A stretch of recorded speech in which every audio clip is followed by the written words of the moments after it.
இந்த சுபயோக சுப நாளில் வைகுண்ட ஏகாதசி சித்தர் அன்னதான மடம்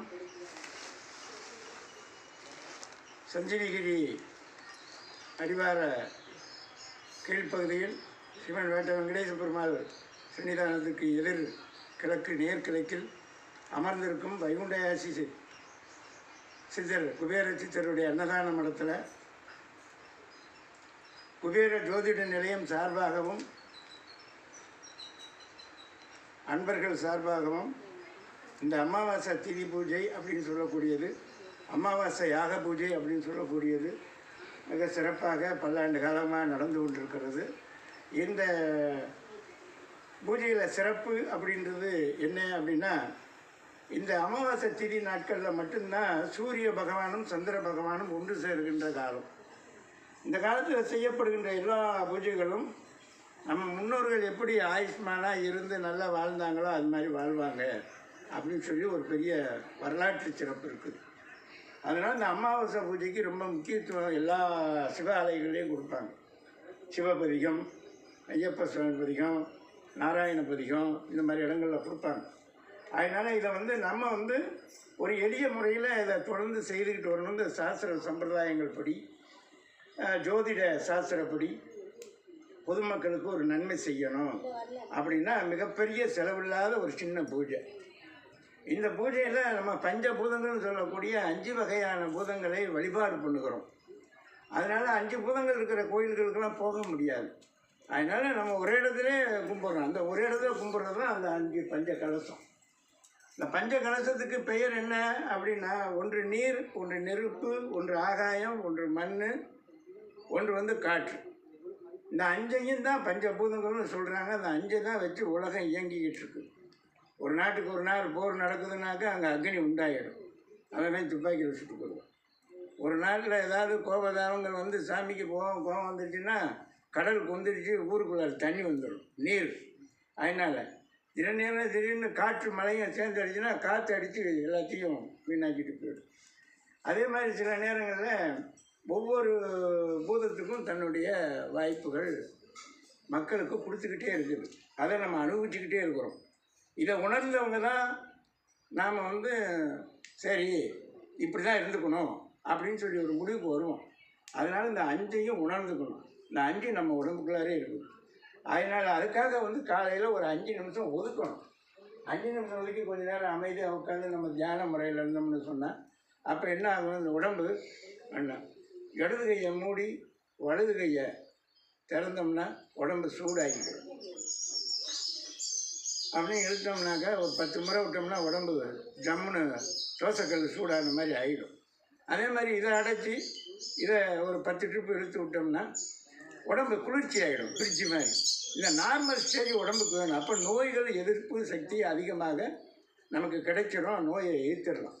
அதனால் இந்த மாதிரியான சில சின்ன விஷயங்களை சொல்லிக் கொடுக்குறது தான் இந்த சாஸ்திரம். அந்த சாஸ்திரத்தை நம்ம கடைப்பிடிச்சி ஒவ்வொரு வகையிலையும் தெரிஞ்ச அளவு பூஜைகளை பண்ணி அந்த வழிபாடுகளில் மக்களை கொண்டு வரும். அப்போ வரும்போது ஒருவருக்கு வழித்துணையாக இருக்குது. அது நம்ம செய்கிறோம், இன்னொருத்தருக்கு பலன் கிடைக்கிது, அவங்களும் அதை கலந்துக்கிறாங்க. இப்படி ஒரு பெரிய சம்பிரதாய வழிபாடு தான் இந்த இந்து நம்ம வழிபாடு. இந்த வழிபாட்டுக்குள்ளார எல்லோரும் போய்தான் ஆகணும். இன்னும் போனால் தான் உடல் ஆரோக்கியம் இருக்கும், இல்லைன்னா இருக்காது. கண்டதெல்லாம் நம்ம நிறையா கிடைக்குதுன்னு வாங்கி சாப்பிட்டோம்னா உடம்பு தான் வீணாக போகும், உடம்பை பாதுகாக்க முடியாது. அதனால் இந்த வழிபாட்டுக்குள்ளார போனால் நிச்சயம் உடல் நல்ல சீரோசன ஆரோக்கியமான நிலைகளில் இருக்க முடியும் என்பது பெரிய உண்மை. அதனால தான் நம்ம அந்த பக்திக்குள்ளார அதை கொண்டு போகிறோம். அப்போ வரும்போது இந்த வழிபாடுலாம் செய்யலாம் தான் சிறப்பு. அப்போ இது கட்டாயமாக செஞ்சாகணும். அப்போ கோடி ரூபாய்க்கும் செய்யலாம். அப்போ 10,000 1 லட்சத்துக்கும் செய்யலாம், 2 லட்சத்துக்கும் செய்யலாம், 1000 ரூபாய்க்கும் செய்யலாம், எவ்வளோ வேணாலும் செய்யலாம். நம்ம மனம்தான் காரணம். இதுக்குள்ளே அதை செய்து நம்ம ஆண்டவனை திருப்தி போடுறோம். அப்போ பார்க்கும்போது அதுக்கு ஏதாவது ஒரு உருவம் கொடுக்கணும். உருவம் கொடுக்கும்போது அப்போ ஒரு நிறைகுடத்தை தான் உருவமாக சொல்கிறாங்க. ஏன்னா அதுக்குள்ளார இருக்கும்போது வெறுங்குடம்னு சொல்ல மாட்டோம்ல, நிறைகுடம் தானே சொல்லுவோம். அப்போ ததும்பாது. அப்போ நிறைகுடமாக நின்று நம்ம வழிபட்டோம்னா நம்ம ததும்ப மாட்டோம், நம்மளை காப்பாற்றி கொடுத்துரும். அதனால தான் இந்த நிறைகுடத்தை வச்சு பஞ்ச கலசங்களை ஏற்படுத்தி பஞ்சபூதங்களை இங்கே உருவாக்கி அவர்களுக்கு புஷ்பாஞ்சலி பண்ணி அவர்கள் மூலமாக ஆராய்ச்சி பண்ணி தான் நம்ம யாகத்தையே பண்ணுறோம். அப்போ அவங்க நிற்கிறாங்கன்னு அர்த்தம். அப்போ இதை அவங்க பார்ப்பாங்க. அப்போ நம்ம இப்போ இனிமேல் நம்ம கோரிக்கையெல்லாம் நம்ம சொல்ல போகிறோம். எங்களுக்கு இதெல்லாம் வேணும், இதெல்லாம் சரி பண்ணி கொடுங்க அப்படின்னு. அப்போ சரி பண்ணுறதுக்கு உங்களுக்கு சக்தி இருக்கா? இருக்குது. அதனால தான் நம்ம அவங்கள்ட்ட போகிறோம். அப்போ என்னென்னா திடீர்னு ரொம்ப ஒரு மாதிரியாக காய்ச்சல் இருந்தால் என்ன பண்ணுறோம், டக்குன்னு உடனே ஒரு சுக்கு காப்பியை போட்டு உடனே குடித்து உடம்பை சரி பண்ணிக்கிறோம்ல, அது மாதிரி தான் இருக்குது. அதனால் இந்த வழிபாட்டுக்குள்ளார போய் நம்மளை நாமே காப்பாற்றிக் கொள்வதற்கு ஒரு சரியான ஒரு தீர்வு வழிபாடு தான் என்பதை உணர்ந்து அதுக்குள்ளார நம்மளையும் நம்மளை சார்ந்தவங்களையும் மற்றவர்களையும் இதுக்குள்ளார புகுத்தி அதுக்கு தெரிவு அப்படின்றது ஜோதிடம். அப்போ அந்த ஜோதிடத்தை பார்த்தா தான் நமக்கு என்ன நடக்குது, என்ன சொல்லலாம், என்ன செய்யலாம், எப்படி போகலாம், எப்படி வரலாம் அப்படின்ட்டு அதை காட்ட முடியும். ஏன்னா அதுக்கு 5 தொகை கணக்குன்னு பேர். பஞ்சாங்கம் என்பது 5 தொகை கணக்குத்தான் பஞ்சாங்கம்னு சொல்கிறாங்க. அந்த பஞ்சாங்க கணக்குப்படி தான் நம்ம ஒவ்வொருவருக்கும் வழிபாடு பண்ணி உங்களுக்கு இந்த திசை ஓடுது, இந்த மாதிரி இருக்குது, நீங்கள் எப்படி இப்படி நடந்துக்கோங்க, இந்த கடவுளை கும்பிடுங்க அப்படின்னு சொல்கிறோம். அப்போ கடவுள் கும்பிடும்போது என்ன பண்ணுறோம்னா, அதெல்லாம் கடவுள் நம்ம அங்கெல்லாம் போக முடியாது, வைக்க முடியாது அப்படின்னா இந்த மாதிரி சின்ன இடங்களில் கும்பிட்டு நம்ம நிறைவு பண்ணிக்கிறோம். அதுவும் இல்லை இதுவும் இல்லைன்னா ஒரு விளக்கேற்றி வச்சு உட்கார்ந்து சாப்பிட்டோம்னா அங்கேயும் அந்த சாமி வந்துடும். அப்படி ஒரு நம்பிக்கையில் தான் அந்த வழிபாடெல்லாம் பண்ணணும். பண்ணும்போது நமக்கு நல்ல சிறப்புகள் உண்டு. அந்த சிறப்புகள் படி இப்போ நம்ம அஷ்ட கணபதி, அதாவது 8 பாலர்களை இதில் உருவாக்கணும். 8 பாலர்களை உருவாக்கி அவர்களை எழுந்து அமர செய்வது தான் நம்முடைய வழிபாட்டினுடைய முதல் நடவடிக்கை. அப்படி வரும்போது இந்த வழிபாட்டில் 8 திசைக்கு 8 பாலர்கள் உண்டு. அந்த 8 பாலர்களை நம்ம என்ன பண்ணுறோன்னா 8 கணபதி ஆக்கிறோம். அஷ்ட கணபதின்னு பேர், அதுக்கு பேர். அப்போ 8 பாலகர்களை அஷ்ட கணபதி ஆக்கி உட்கார வைக்கும்போது சிவபெருமான் மகிழ்ச்சி அடைகிறார். ஏன்னா அவருடைய மகன் அவர் சொரூபமாகவே விநாயகர் தன் மகனாகி அவருக்கு பாதுகாப்பு 5 பஞ்சபூதங்களுக்கும். அப்போ அந்த அஷ்ட விநாயகரை எழுதல் பண்ணும்போது யாகசாலையினுடைய நிலை ஒரு சிவசக்தி குண்டமாக அமைந்துவிடும். அப்போ அங்கே தாயார் தகப்பனார் நம்முடைய முன்னோர்கள்லாம் நமக்கு ஆசீர்வாதம் பண்ணுவாங்க அந்த தேதியில் இன்றைய வழிபாட்டுக்குள்ளார் அப்படின்ற ஒரு கட்டாயம். அந்த கட்டாயத்துக்கு இப்போ நம்ம கொண்டு போயிட்டுருக்குறோம். அதில் இன்றைக்கி சிவராத்திரியுடைய காலம் 8 நாள். மாசி சிவராத்திரி என்பது மகா சிவராத்திரி. இந்த 8 நாளுக்குள்ளார நம்ம எப்படி வேணாலும் கும்பிடலாம்.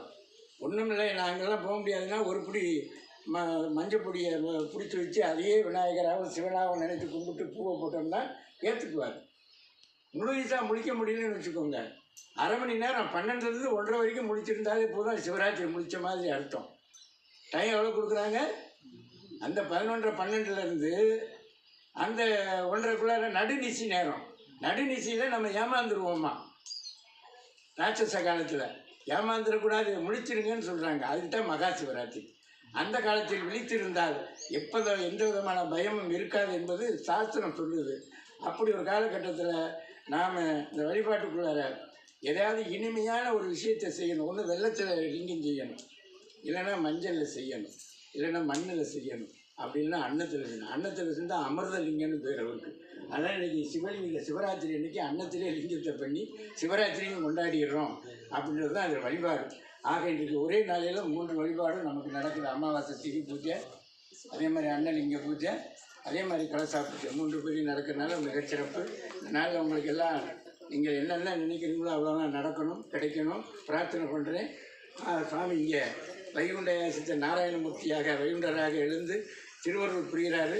சித்தர் பெருமான் அருளால் அன்னதானம் கூடமாக மாறி இந்த அன்னதானம் நடந்துகிட்ருக்கு. அதனால் இவருடைய அருளும் உங்களுக்கு நிறையா கிடைக்கும்.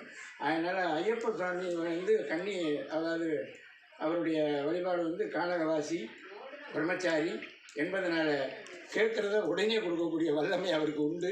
அதனால் அவரையும் எங்கள் பிரதிஷ்டை பண்ணியிருக்கிறோம். அவருடைய அருளும் உங்களுக்கு எல்லாம் கிடைக்கணுன்றதை வேண்டி விரும்பி என்னுடைய மாதா பிதா குரு தேவம் எல்லாத்தையும் நினைத்து